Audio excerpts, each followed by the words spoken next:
pues muy buenos días, Daniela, veo a Daniela y veo a Jessica, creo que Luisa no se ha incorporado todavía con nosotras, pero bueno, muy buenos días, ¿cómo están Daniela y Jessica? ¿Me escuchan? Buenos Sí. días, sí, perfecto, te ¿Me escuchan? escuchamos. Buen día. ¿Cómo están? Muy buenos días. Ernesto está en la mañanera, ya tuvimos que cortar la mañanera, ya no supimos si el presidente, ustedes nos dirán ahorita, si le dio la palabra a Ernesto, ya no supimos, esperemos que sí se la haya dado. Y bueno, hace un momento Daniela y Jessica tuvimos pues una conexión hasta Egipto con el doctor Agustín Ávila, que el doctor Agustín Ávila es el encargado ahorita del despacho de la Dirección General del Instituto Nacional de Ecología y Cambio Climático de la Semarnat. Él es el encargado y bueno, pues está allá como representante de este despacho y de esta Dirección General de Políticas Públicas para el Cambio Climático. Y bueno, nos ha compartido, no sé si tuvieron la oportunidad de escucharlo, nos ha compartido también pues algo importante en torno a la COP27, que será un tema que vamos a estar discutiendo nosotras aquí y con la audiencia este día, ¿no? Bueno, pero les comento eso para que lo tengan ahí presente, porque no sé si estaban viendo la mañanera. Y entonces les propondría entrar al primer tema que estaba sugerido, que es el Mundial de Qatar 2022. Estamos a unos días de iniciarlo y bueno, pues yo le preguntaría a Jessica que nos pudiera hacer un balance sobre lo que está por vivir, lo que se ha vivido en los procesos y el proceso pues que ya nos compartía incluso de corrupción que hay alrededor de esto. Así es que te damos la palabra, querida Jessica. No, muchas gracias. La verdad es que ni siquiera ha empezado este mundial y me parece que sí es el que ha sido más marcado por problemas en muchos sentidos. Como ya bien decías, querida, no solamente es la cuestión de corrupción, sino todo alrededor de este mundial, desde que la FIFA es la primera vez, digamos, que incluso desde cuando comenzaba el mundial anterior ya se sabía que había habido problemas de corrupción, de que se habían dado sobornos importantes a los miembros del Consejo de la FIFA para poder aprobar que se realizara este evento en Qatar. La verdad es que obviamente Qatar es un país muy peculiar para este tipo de competiciones, simplemente que lo estemos hablando de esto en noviembre porque no se pudo realizar por las altas temperaturas que se viven allá, cuando siempre se realiza, que es en julio, ¿no? En el verano, en nuestro verano, digamos, porque pues no había las condiciones climáticas para que se hiciera.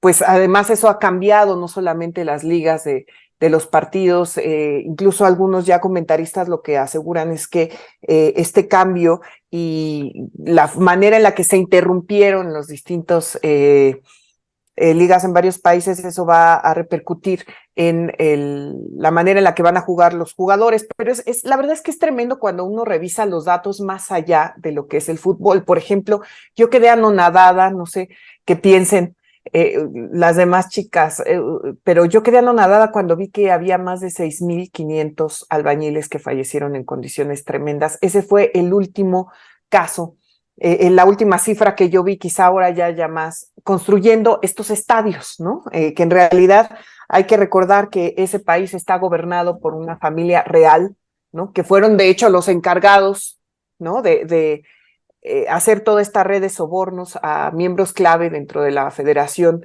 Internacional de Fútbol para que se pudiera realizar este evento, pero 6,500 personas que fallecieron creando los estadios. Lo que dice la respuesta de la FIFA a mí me pareció tremenda cuando aseguró que pues en general pues morían más personas, ¿no? Más inmigrantes, sobre todo de zonas como la India, Bangladesh, obviamente países más pobres, eh, y que en condiciones normales incluso había más muertes que ahora, como diciendo que los albañiles que estaban construyendo estos estadios pues estaban en mejores condiciones laborales que si hubieran estado en cualquier otro proyecto, ¿no? Que me parece la verdad una hipocresía tremenda, pero además el problema de la logística que te deja ver que por más que existan sobornos detrás de este evento, simplemente es complicadísimo y creo que lo vamos a ver ahora que llegue toda la gente allá, los precios de los hoteles. Yo estoy impresionada cuánto puede costar un hotel,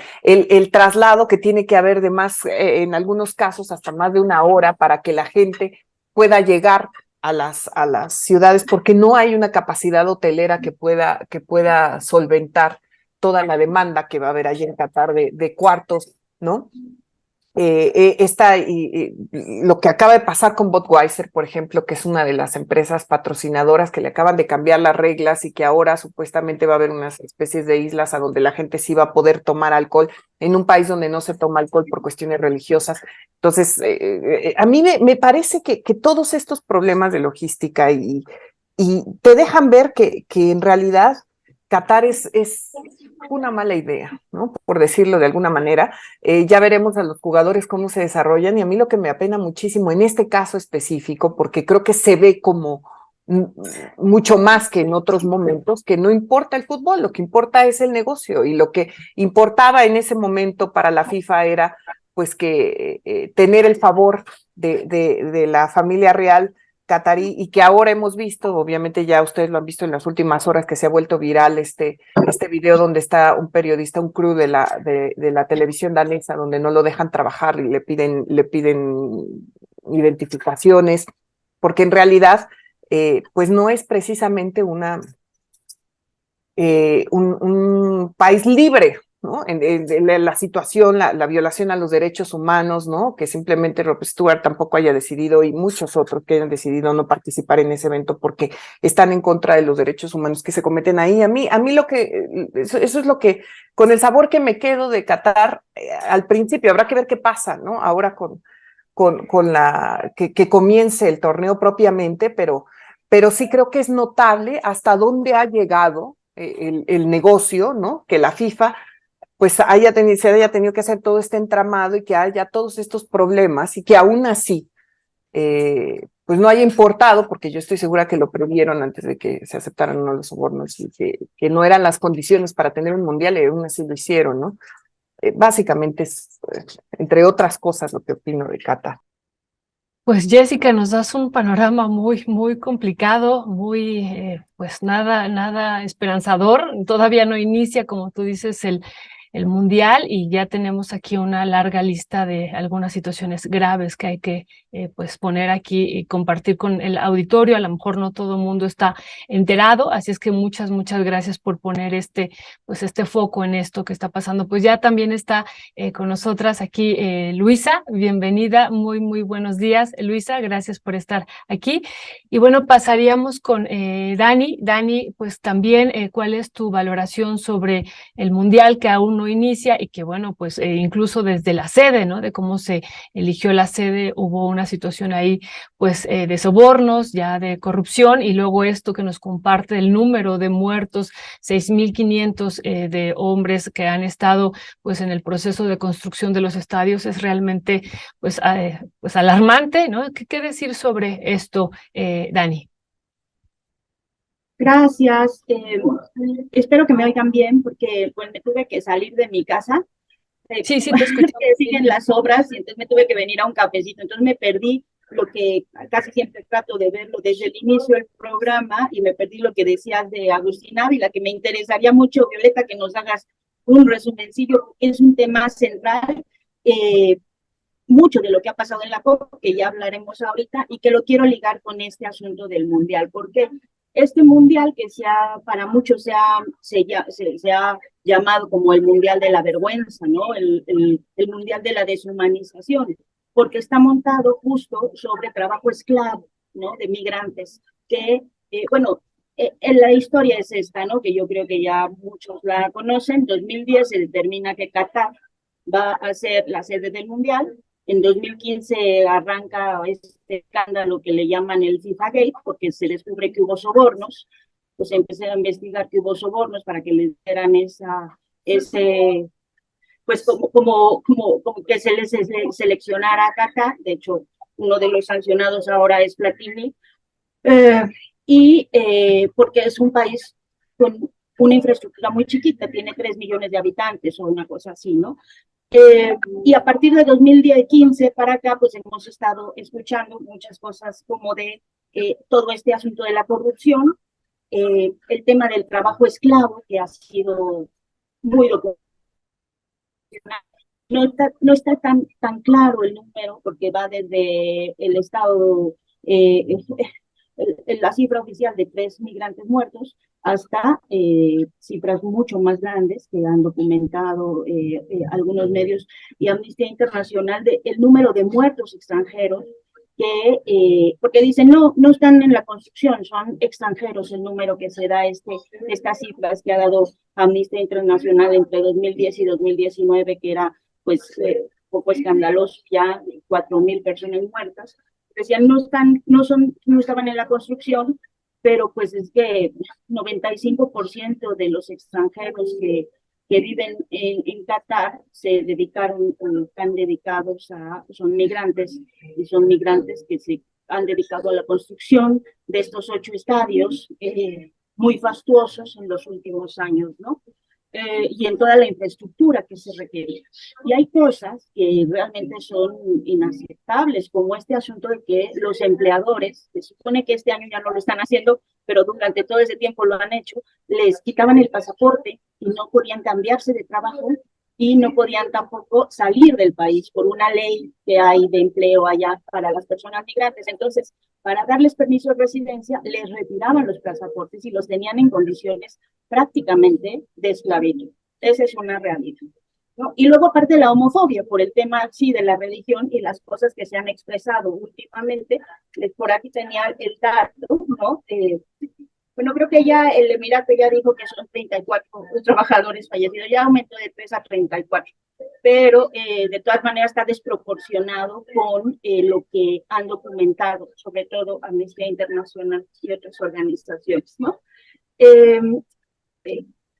CAFALA se llama el tipo de empleo para 95% de trabajadores extranjeros, que vincula legalmente a los trabajadores con las empresas, es decir, está basado en que la empresa lo patrocina y entonces la empresa es como la dueña y si acepta al trabajador migrante a cambio de que le den permiso de quedarse a vivir en ese país, pues la empresa puede decidir qué hacer y qué no hacer con el trabajador, ¿no? Esa es una de las cosas más graves. Y esto que ahora decía el embajador Khalid Salman, que dijo hace muy poquito que la homosexualidad es un daño mental, ¿no? Y que ha estado generando mucha controversia. Claro, ellos ya dijeron que no, que pueden ir los homosexuales que quieran, pero que se van a tener que ajustar a sus leyes, ¿no?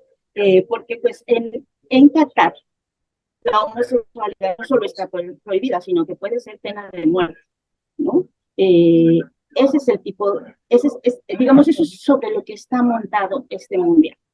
Pero lo que yo les quería contar, que es a mí lo que me parece más escandaloso, porque además tiene que ver con los otros temas que vamos a tratar, es que según la Cancillería van a ir 80,000 mexicanos.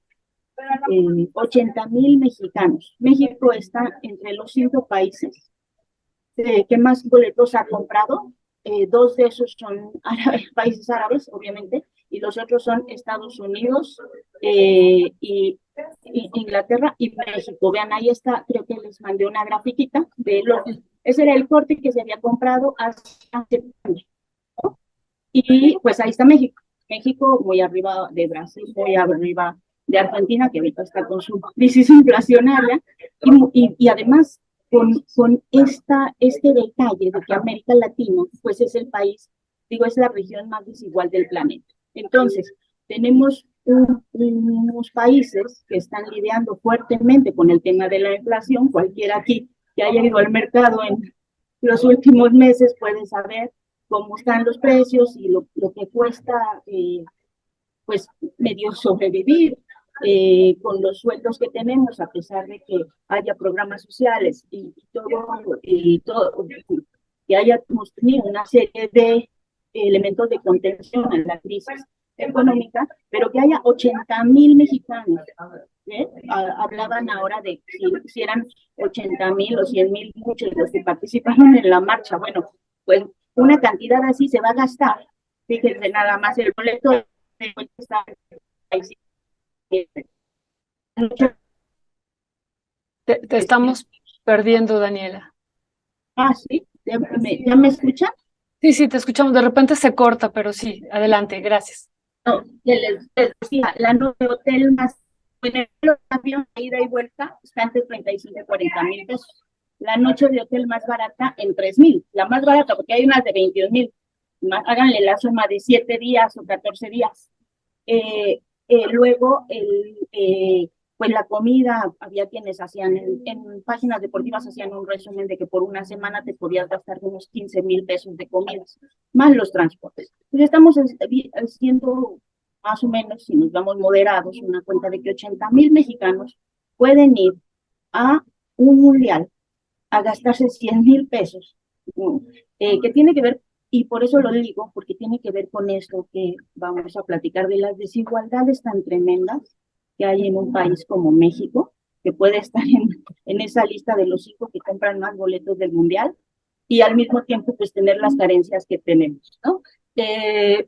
Y que pueden hacer estos gastos en unos momentos en los que la situación está tan difícil, y además con la absoluta inconsciencia de lo que ha costado que se construyan esos hoteles dentro de los estadios, o sea, lo que te ofrece Qatar, sobre un sistema que pensábamos ya erradicado, pero yo ya después de las elecciones de Estados Unidos y lo que les decía la semana pasada de la consulta de los referéndums, ya no me sorprende nada, un sistema que todavía existe montado sobre esclavitud humana. Entonces yo hasta ahí me quedo para luego hablar de los otros temas, y me encantaría, Violeta, que nos den unos apuntitos para lo que no pudimos oír al doctor Ávila.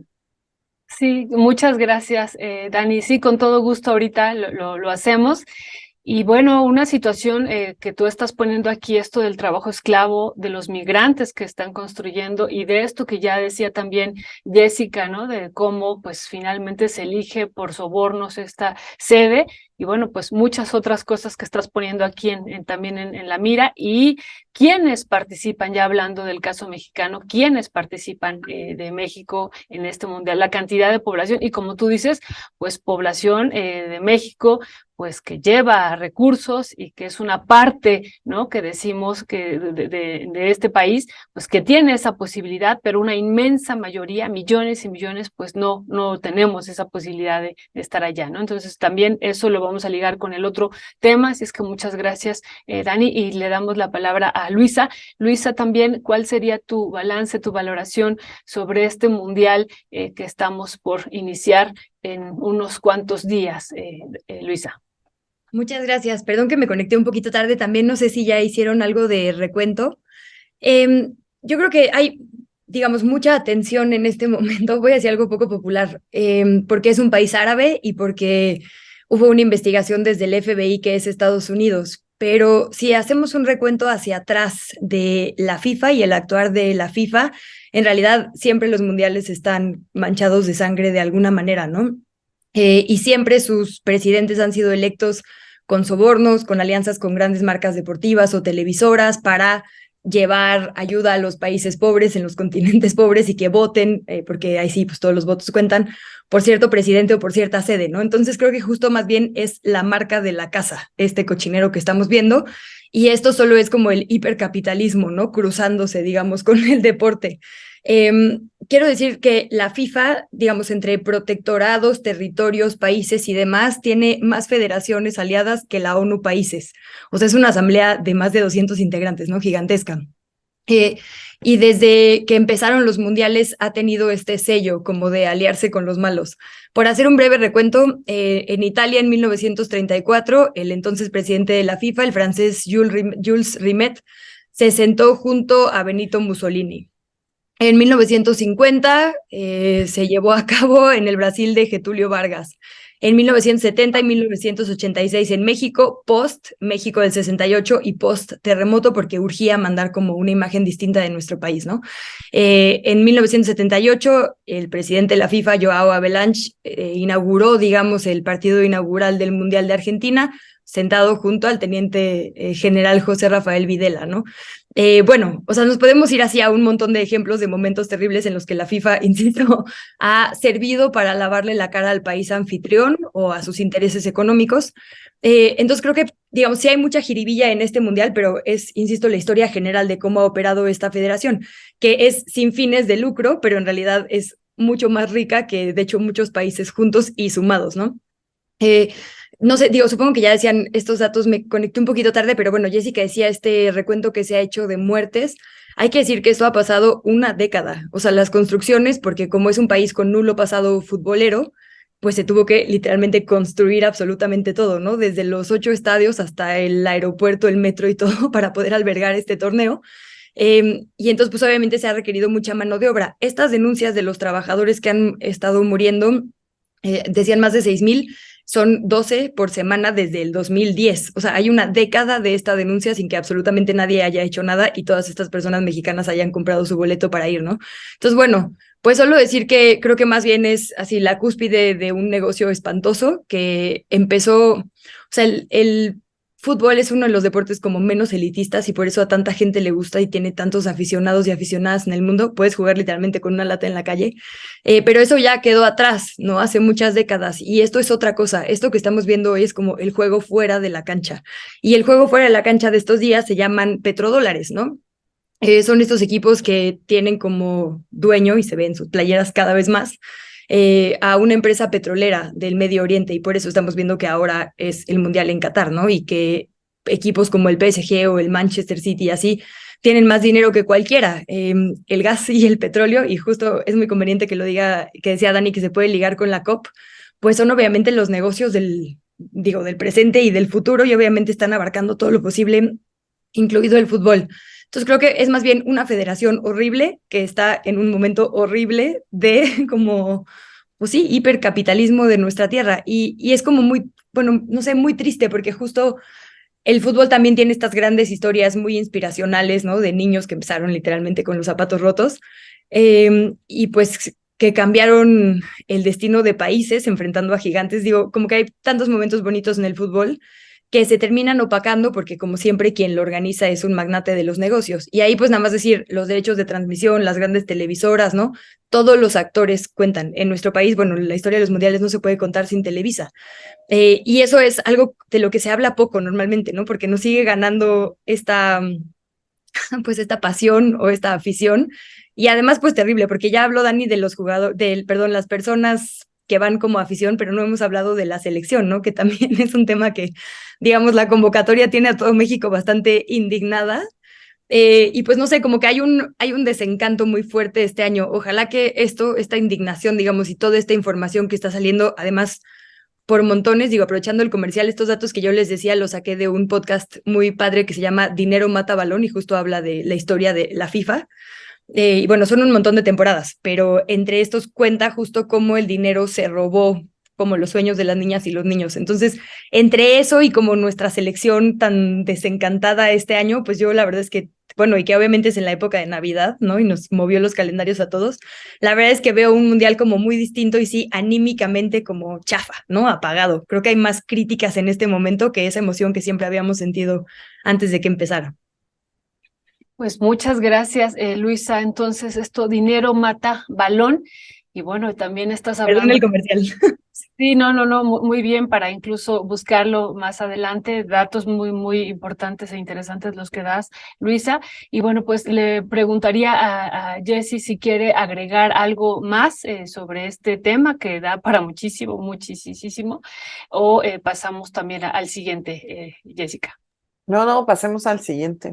No, la verdad es que, digo, ya lo veremos, como bien dice Luisa, al final siempre las emociones son las que mueven todo, ¿no? Y lo que vamos a ver es a los hinchas emocionados, se juegue donde se juegue, ¿no? Pero sí hay que resaltar que si había algún mundial, yo sí creo que por todas las condiciones, ¿no? Por la imposición casi y las nulas posibilidades de que hubiera infraestructura, a mí sí me parece que es ¿no? A lo mejor el que sigue es peor y así nos vamos a ir como porque además ni siquiera hay castigos, ¿no? Dentro de la FIFA es como, se estaba viendo una entrevista con el presidente de la FIFA, y que él todavía está como si nada, ¿no? Y en realidad no pasa nada, terrible, pero nada más. Sí, sí, es tremendo eso y bueno, Puedo solo decir una cosa.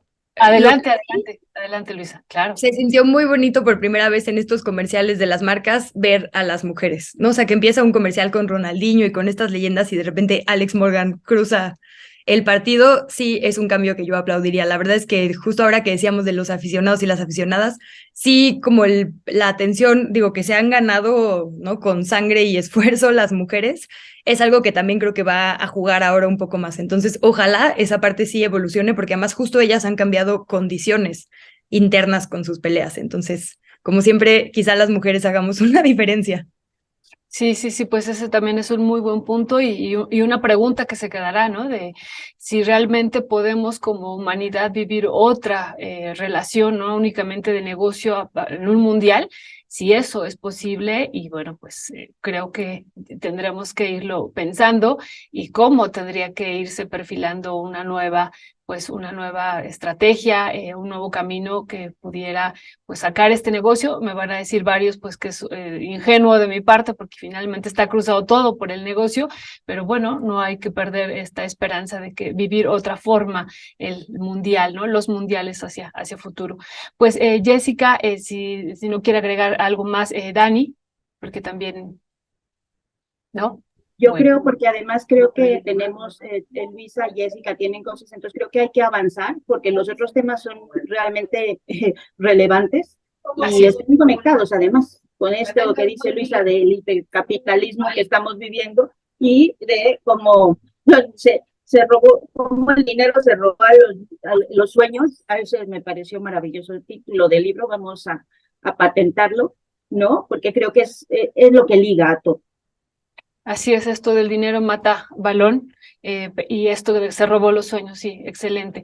Pues Jessica, vamos a pasar al siguiente tema que está propuesto, que es la marcha que vivimos, ¿no? El domingo pasado, pero sobre todo haciendo ya énfasis en la marcha del 27 de noviembre, que bueno, realmente nos sorprendió a muchos, ya se había pues pronunciado el presidente de que se iba a hacer el informe el 1 de diciembre y después de la marcha pues hay un cambio y bueno, pues ¿cuál es tu valoración, Jessica, al respecto?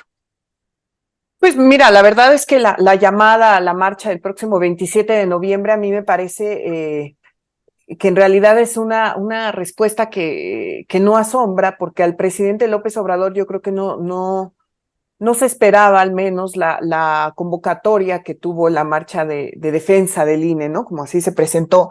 Y también es cierto que es la primera manifestación en las calles que durante el gobierno de Morena, en la presidencia de la República, pues tuvo esa fuerza, digamos, ¿no? En un territorio donde nosotros estábamos acostumbrados precisamente a ver a Andrés Manuel López Obrador, y que protestábamos, ¿no? Por el desafuero, protestábamos por una serie de cosas que exigíamos en ese momento a la autoridad, y yo sí creo que para él es la mejor manera de demostrar su músculo, ¿no? Porque así lo dijo, ¿no? Casi, si bien no lo dijo con esas palabras, él reconoce que es para que se vea hacia la gente le sigue gustando su gobierno, y él lo llama como defensa de la democracia, no defensa del Instituto Nacional Electoral. A mí me parece que es una llamada que van a atender muchísimas personas. Ya vemos hasta Ricardo Monreal, obviamente todos las corcholatas van a estar ahí con ahora sí que con sus grupos, ¿no? A ver cómo se encuentran. Me imagino que además de la pancarta o del distintivo que los una a López Obrador, pues cada uno va a traer como su distintivo, supongo, para su precandidato a la presidencia favorito, ¿no? Entonces, hasta ahí se van a poder medir una serie de cosas interesantes. Yo no dudo, la verdad es que no dudo en lo más mínimo que esa sea una marcha multitudinaria, ¿no? Yo creo que el presidente de México sigue siendo muy popular. Hay gente que la ha censurado. Yo creo que a mí, así como me pareció bien que la verdad salieran a las calles, la gente que quisiera salir a las calles a defender al INE, y que la verdad me gustó que no estuvieran hasta adelante los políticos, aunque todo el mundo lo señaló, sino que estuvieran hasta atrás, que por eso no se les puede atribuir el triunfo de la marcha que vimos a ellos, ¿no? Pero pues me parece muy bien, digo, si vamos a hacer democracia con este tipo de manifestaciones. Yo lo que sí he dicho en otros momentos, que algo que no es muy popular, a mí no me sigue gustando que esta sea la manera en la que se presenta la representación política en México, se participa políticamente en México, que sea el llamado de alguien desde arriba que te pida hacer las cosas para apoyarlo a él. Yo no creo, no es mi idea de democracia participativa, y por eso me sentí tan identificada con el director de cine, Luis Estrada, que en varias entrevistas, y específicamente la que le dio al País hace unos días, él mencionaba algo que me parece relevante, y decía que todos somos priistas en este país y que el ADN del PRI se nos va a quitar en más de 100 años quizá, ¿no? O sea, la verdad es que lo dijo de una manera tremenda, ¿no? Olvidé aquí entre tanto trabajo, hasta me gustaría leérselos, ¿no? Porque creo que es algo que va, creo que concuerdo con él, ¿no? Él dice, incluso cuenta que incluso este gobierno, así como los otros gobiernos, le pusieron trabas para sacar sus sátiras políticas que son demoledoras para cualquier gobierno digamos, a las que va dirigida, pero él, yo creo que es lo que está detrás de estas marchas al final. Sí veo, por ejemplo, esta mañana, yo ya no alcancé a ver tampoco, querida Violeta, si le dio la palabra a Ernesto, el presidente de México, pero sí lo veo como muy ensartado en esta discusión, y creo que es una cosa casi de orgullo para él que esta marcha salga bien. Insisto, he visto a mucha gente que dice que va a marchar y que eso sí va a ser una marcha, que yo lo que creo que se están organizando pues muchas cosas en la sociedad, y que creo que los partidos y los movimientos políticos tendrán que leerla cada quien a su cada cual, ¿no? Porque si no leen lo que está pasando en las calles, la situación, digamos, lo que se piensa de ellos de manera correcta, pues eso les va a pegar de alguna manera en las urnas. Y por eso creo, al final, esta entrevista que le hicieron, la verdad, de todo lo que leí en esta semana fue lo que más me hizo pues como reflexionar sobre qué tipo de participación política queremos en este país. Y él mismo dice que el presidente de la República es el más priista de todos, porque puede ser de izquierda, derecha, puede ser agnóstico, católico, y porque todo cabía en el priismo, ¿no? Y a mí me hace reflexionar muchísimo sobre esto, sobre cómo el PRI, para que estuviera ahí siempre, ¿no? En realidad podía adoptarse de todas las maneras, captar todo, ¿no? Y él mismo dice también que él ve a un presidente autoritario, le pregunta que si es autoritario, y que lo ve peligrosísimo, pero que tampoco lo ve novedoso en este país. Entonces, yo quiero ver cuáles van a ser las consecuencias de esa marcha. Al final la gente se está organizando, y creo que por lo menos vamos dando pasos, ¿no? A que la participación política sea cada vez menos lo que era antes, ¿no? Así que, pues a ver qué pasa. Pues sí, gracias, Jessica, como tú bien lo comentas, a ver qué pasa. Y yo quisiera preguntarle a Dani, ¿cuál es el balance que tú tienes que se haga esta convocatoria desde la mañanera y que el presidente de la República diga yo voy a encabezar esta marcha? ¿Cuál es tu valoración sobre esto, Dani?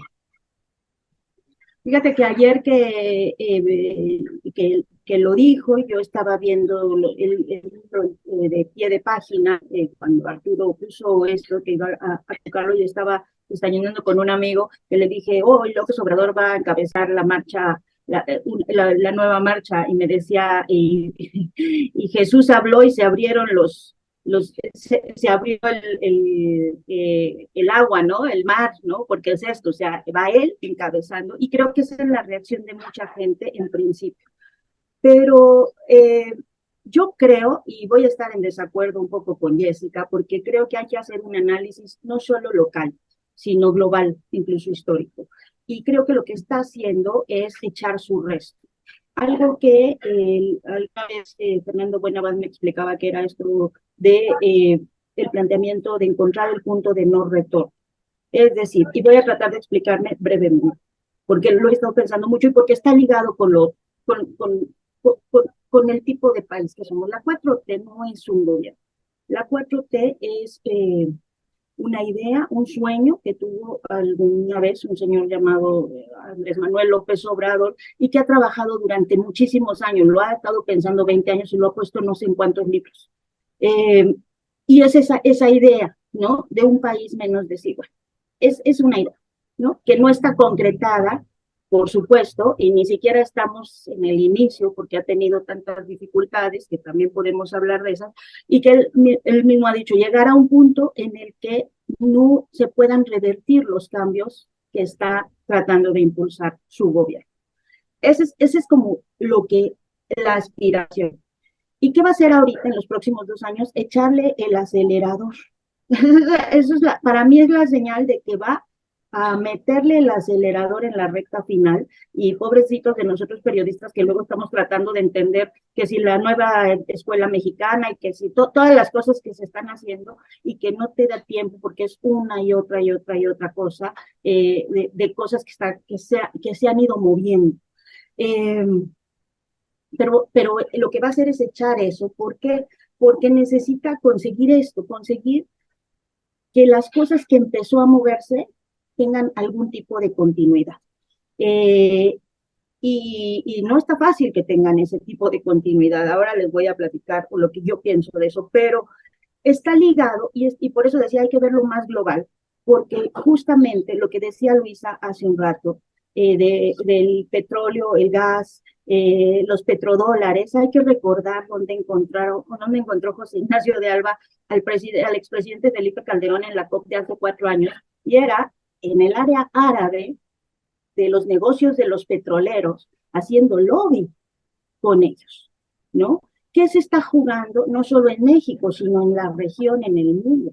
Y por eso vimos en la COP, lo voy a alegar ahorita, Maduro, o sea, a Kerry saludando a Maduro, a Macron saludando a Maduro, porque hay una guerra, porque ya se dieron cuenta que no les alcanza a estas potencias súper urbanizadas los recursos que tienen y los tienen que sacar de un lado, pero como China ya lo compró todo, ya compró todo África, porque pues, si uno ve el mapa de África, las inversiones chinas, pues dice, pues ya compró ahí la mitad de África. Entonces, ¿dónde hay recursos? Pues en América Latina. Y esa es la realidad. Necesitan los recursos de América Latina para que puedan funcionar estas ciudades súper urbanizadas, súper industrializadas y consumistas. Y entonces ahí es, digamos, donde se empiezan a jugar otros esquemas. Porque, claro, desde la 89, desde que cayó el muro de Berlín, pues ya no hay comunismo ni socialismo. Todas las personas que dicen, comunismo, socialismo, se tienen 40 años que ya no hay. El mundo es capitalista y no es solo capitalista, es hipercapitalista, neoliberal, llevado a un extremo que está poniendo en riesgo la existencia de la humanidad en el planeta. Y lo vemos y lo vimos en la COP. Entonces están discutiendo por un lado cómo bajar las emisiones de CO2 y llegan en jets privados y patrocina Coca-Cola. Bueno, la locura, o sea, no quieren entender que ese modelo de países, de mundo, pues está reventando. Y frente a eso, necesitan saquear más recursos. Y los necesitan de acá, de esta región. Entonces, sí es un poco jugar al resto, siento yo, de entre modelos de mundo, que no es entre socialismo y capitalismo, porque eso ya no existió. Es entre neoliberalismo y algo que todavía no termina de cuajar. Ningún país, ningún gobierno progresista de América Latina ha encontrado la fórmula para no solo hacer, no solo, digamos, una cosa alternativa real al capitalismo, eso ya es todo muy lejos, sino para ser eficiente su gobierno. Y ahí voy a cerrar con lo que creo que ha pasado en estos años con la 4T, o con este gobierno, porque hubo gente, no solo de la derecha, sino gente, digamos, progresista, decepcionada, que fue a marchar, porque también la hubo. Y creo que creo que ya lo he dicho varias veces, porque ni el López Obradorismo, que tiene 20 años construyéndose, fue suficiente para llenar un gobierno nacional o gobiernos locales. No es suficiente, se necesitan 2 cosas.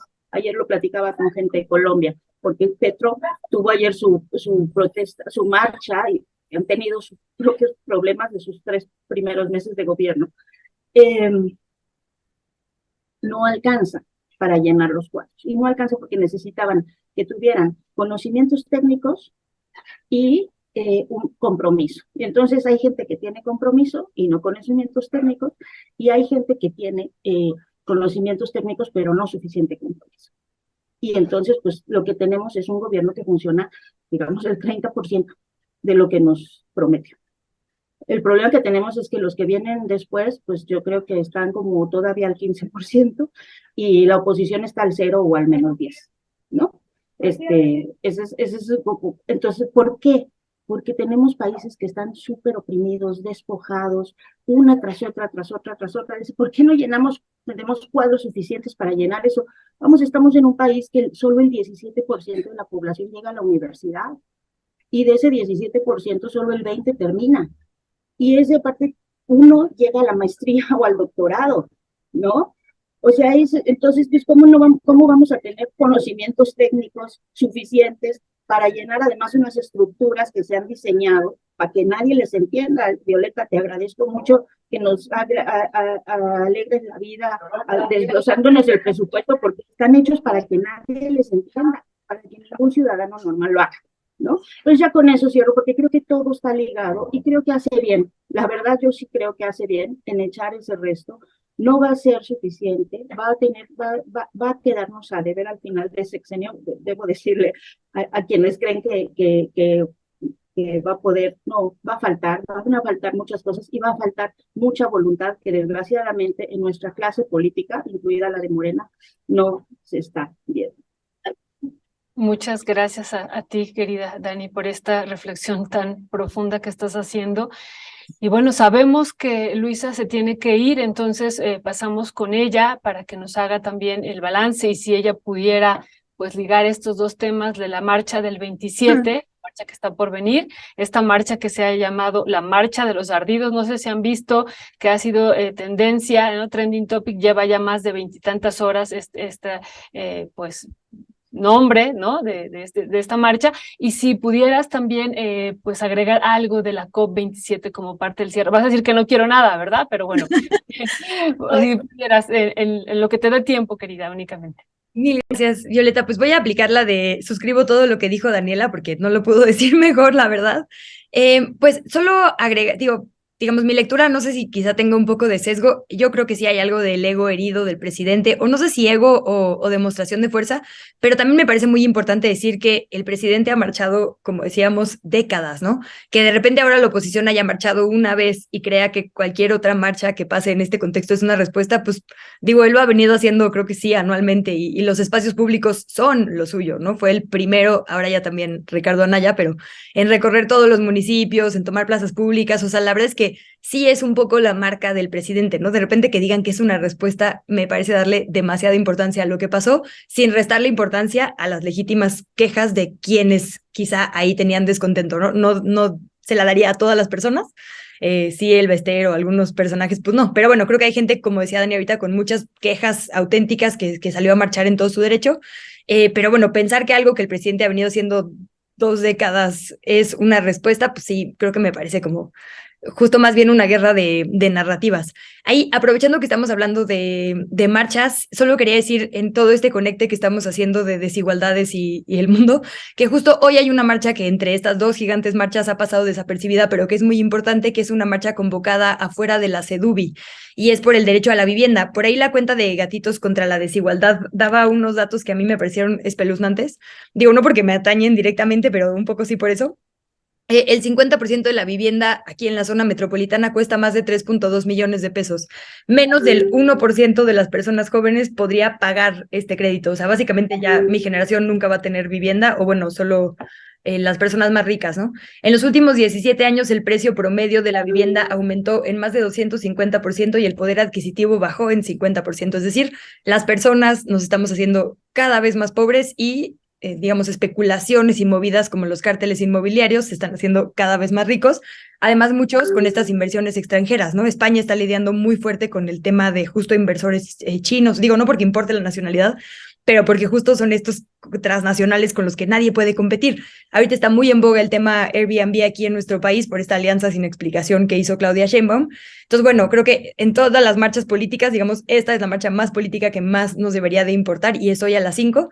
Entonces, pues dejaría eso por ahí, y porque tengo que salir volando, solo sumaría lo de la COP, que pues son estos países ricos llegando en jets privados, y también son todos estos hombres diciendo en todas las conferencias, sí, pues pobres niñas y mujeres, ¿no? Les está yendo fatal sin agua, sí, son las que más sufren la violencia por esta crisis, y hay 3 mujeres en la mesa, ¿no? Entonces, pues ahí un poco también quizá tenemos que dejar, o tienen que darse cuenta, que las soluciones justo desde los liderazgos extractivistas pues no van a llegar si no escuchan a quienes se han organizado distinto, ¿no?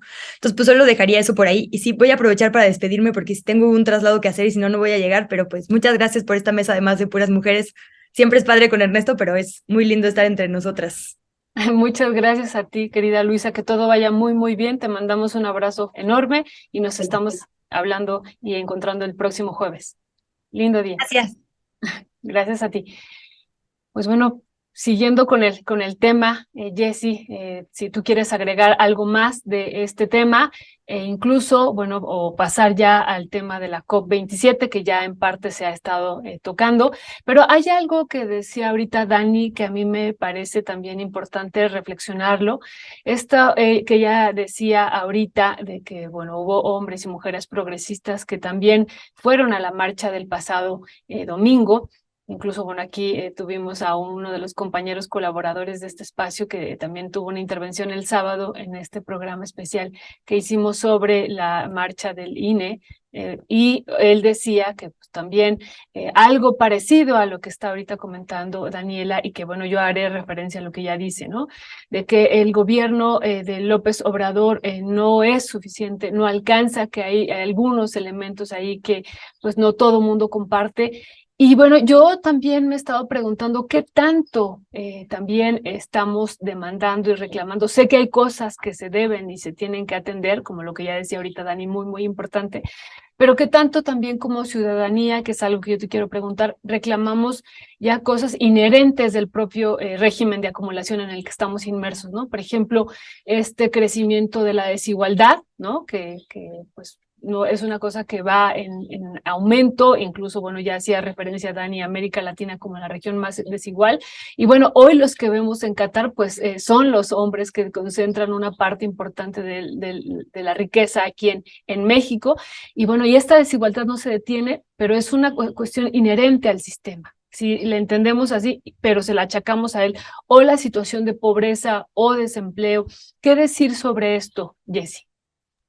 Pero cuando dices se lo achacamos a él, ¿se lo achacamos al sistema o se lo achacamos a Andrés Manuel López Obrador? Andrés Ya no Manuel entendí. López Obrador, sí. No, bueno, yo creo que esa es una lectura errónea en ese sentido, porque efectivamente el sistema, ¿no? Que existe en este país lleva décadas, digamos, y la distribución del trabajo, la distribución de los recursos, ahorita que hablaba Dani de recursos, la distribución de muchas cosas, creo que yo no me atrevería a decir que por culpa de López Obrador existe la pobreza que existe y la discriminación. Creo que esa es una lectura.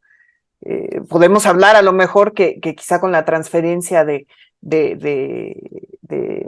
dinero con los apoyos, a lo mejor cambió eso de alguna manera, no sé si para mejor o para peor, en este momento no tengo los datos, pero no podría yo achacarle eso a López Obrador. Yo lo que sí creo más bien, y creo que lo que le reclamamos, ¿no? Los que todos estos años lo seguimos no solo con interés, sino con esperanza, es que quizá queríamos o creíamos que él iba a poner el foco durante su gobierno en cosas muy específicas. Y, por ejemplo, nada más para terminar lo de la marcha, este reclamo de Marea Verde que hacía que ellos iban a hacer ya tenían planeada una manifestación ahí en el Zócalo, bueno, en la zona donde va a ser la marcha, y que Andrés Manuel lo sabía, y que las personas buscadores de personas desaparecidas, porque se sienten muy defraudadas con eso, por ejemplo, este tipo de cosas, yo creo que sí es válido reclamar y decir, yo pensaba que las cosas iban a ser diferentes, no sé, ya lo hemos hablado aquí en otras mesas, no lo voy a repetir, lo de la militarización,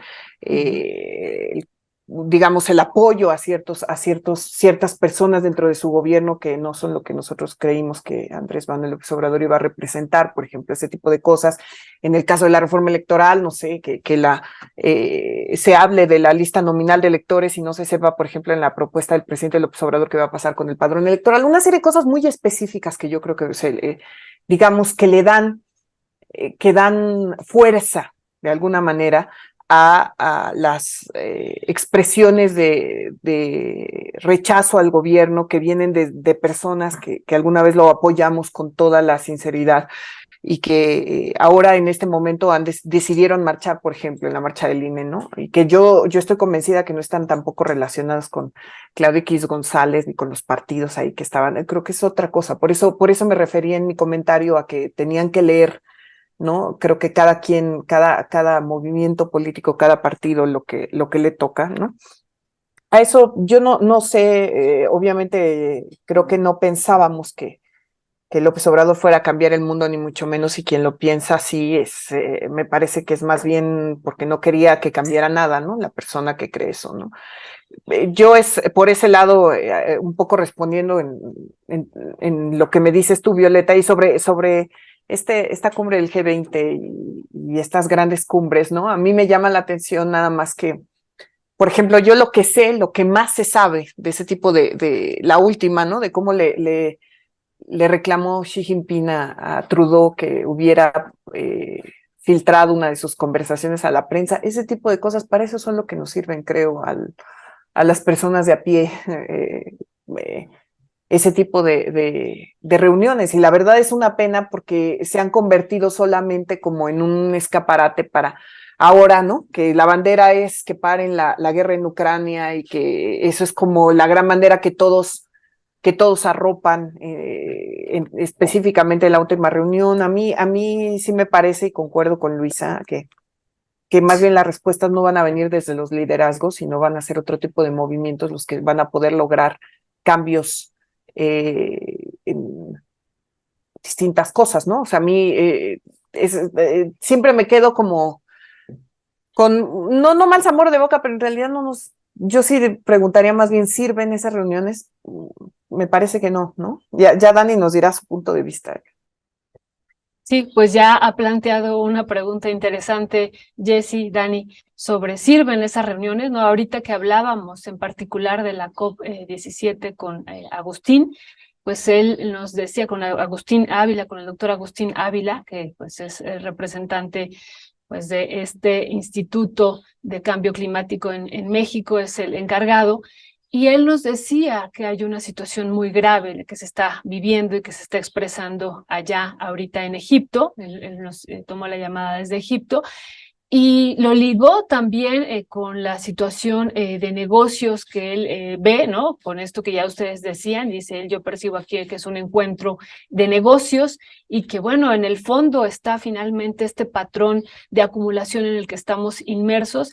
Y pareciera, ¿no?, que los países industrializados, era lo que él decía, pues no van a cambiar el rumbo y lo están planteando modificar en algún sentido, transformar, también con la propuesta de otras mercancías que también hay que tener cuidado cómo se pues van tratando, en particular pues en esta transición energética, pues el uso del auto eléctrico, que también implicaría pues en algún sentido, eso ya lo digo yo, alguna devastación ambiental. Y justo, Dani, de lo que tú decías, muy importante e interesante, y América Latina en esta transición energética, en esta salida aparente para reducir las emisiones de CO2, los recursos de América Latina juegan un papel fundamental, ¿no? Pero entonces aquí tendríamos que plantearnos fundamental para quién, ¿no? Para estos países desarrollados o para las naciones como nosotros, pues, que nos van realmente a extraer una cantidad de recursos importantes, muy, muy importantes, y que ya lo hemos planteado incluso, que ahora están pensando ir hacia los mares. ¿Qué decir sobre esto, Dani? Ay, perdón. Sí, bueno, a ver, hay un intento importante que están haciendo, o que se mostró acá en la COP, digamos, rescatar la zona de la Amazonía que Bolsonaro destrozó, ¿no? por lo menos hubo un acuerdo o un interés entre el presidente de Venezuela y el presidente de Colombia, se reunieron como para plantear eso, y Petro hizo un decálogo importante, lo presento en ese, como mucho en ese sentido. Ahora esperamos que con Lula esto pueda avanzar. A ver, y creo que es importante eso, o sea, hay que rescatar los pequeños esfuerzos. Yo sé que a veces cuesta mucho trabajo ser optimista cuando uno ve estos escenarios tan horribles, porque efectivamente, si ves el resultado de la COP, pues parece que en lugar de cada año ser mejor, pues cada año es peor. O sea, cada año no solo no hay resultados, nada. Cada año nos dicen, en esta es definitiva, si no se avanza en una verdadera agenda ambiental, ya valió. Y pues no se avanza y vemos cosas peores en cada una de esas. La vez pasada, era el año pasado, pues parecía que era como la más fastuosa, la que más dinero se había ganado, la más exclusiva, la más elitista, que no podía acceder como cualquier persona. Bueno, pues esta de Egipto ya le ganó, ¿no? Porque cada vez vemos como más incongruencias en las conferencias. Pero hay que rescatar, creo yo, las partes que son rescatadas. Porque esos esfuerzos que se está haciendo desde algunos sectores progresistas de América Latina para resistir, pues son equiparables a los que de pronto también hacen los pueblos para resistir, que parece que son luchas de David contra Goliat. Cuando uno ve cómo está el escenario y el tablero mundial y la pelea por los recursos y cómo le invierten muchos países dinero para ganar estas narrativas y convencer a la gente, ¿qué es lo que pasó en Brasil? ¿Por qué Bolsonaro tuvo 58 millones de votos? ¿No? Porque convencieron a la gente de que esa era una propuesta viable. ¿Por qué la convencen? Pues porque ¿quiénes la convencen? Los que van a venir ahora a esta cumbre conservadora que vamos a tener en México, son los que nos quieren convencer de que ese 30% del gobierno que tenemos, que está tratando de hacer algo bien, no vale. O sea, que necesitamos irnos, si no lo hace todo bien, pues entonces no vale nada. Porque pues es lo que les conviene para volver a instalarse en el poder y seguir depredando las cosas, ¿no? O seguir con este modelo de mundo que parece que no entienden que nos está llevando a un colapso, de acumulación, de extractivismo total. Entonces yo creo que eso hay que rescatarlo, estar muy atentos como trabaja, porque la Amazon es un pulmón del planeta, ¿no? Y la devastación que hubo con Bolivia fue tremenda. Y entonces cada vez que tengamos inundaciones y calores y cosas raras, pues acordémonos de que eso está pasando todos los días en el planeta, todos los días están desbaratando, perdiendo glaciares y entonces que tengan este esfuerzo en ese tema, con todo en contra, porque además, digo, tenemos nuestros niveles educativos bajísimos, nuestros niveles de desigualdad tremendos, y además tuvimos pandemia y están con el tema de la inflación ahorita todos los países peleando y algunos con unas deudas tremendas con la cooperación, con el Fondo Monetario Internacional, que hay que aplaudir esos esfuerzos, hay que vigilarlos y hay que movilizarnos también nosotros, no nada más en marchas, sino en todos los espacios que tenemos para ir, digamos, apuntalando las cosas hacia donde creemos que deben ir. Muchas gracias, Dani. Pues se acabó el tiempo, realmente se pasó volando. Gracias, pues por estar aquí. Les agradecemos, les mandamos un saludo.